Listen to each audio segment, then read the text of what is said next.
కర్కాటక రాశి వారికి సెప్టెంబర్ మాసంలో బుధ శుక్రుల అనుకూలతచే వృత్తి ఉద్యోగ వ్యాపారాలు అనుకూలించును, ధనలాభాలు సిద్ధించును, దృఢ సంకల్పం పట్టుదల కలిగి కార్యోన్ముఖులై ఉంటారు. ఎంతో కాలంగా ఆగి ఉన్న పనులు పూర్తగును. మిక్కిలి ఆత్మవిశ్వాసం ధైర్యంతో అనుకున్నది సాధిస్తారు. స్వావలంబన కలుగును. అధికారుల సహాయ సహకారాలు లభించును. సాఫ్ట్వేర్ ఇంజనీర్లు, వస్త్ర వ్యాపారులకు మంచి లాభాలు ఉంటాయి.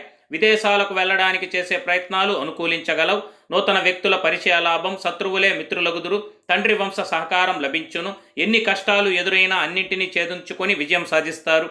కుటుంబంలో గత సమస్యలు తొలగి మనశ్శాంతి కలుగును. శుభకార్యాలు చేపడతారు. దైవ సంబంధ కార్యాలలో పాల్గొంటారు. కొంతమందిలో ఆదాయానికి మించిన ఖర్చులు, శ్రమ అధికం. మీ ఆరోగ్యం, మీ కుటుంబ సభ్యుల ఆరోగ్యం విషయంలో జాగ్రత్త. అశ్రద్ధతో ఆరోగ్యం దెబ్బతిని వైద్యశాలకు వెళ్లాల్సిన అవసరం తెచ్చుకోకండి. కావున మహాగణపతి ఆరాధన మీకు సర్వదా శ్రేయస్కరం, శుభప్రదం.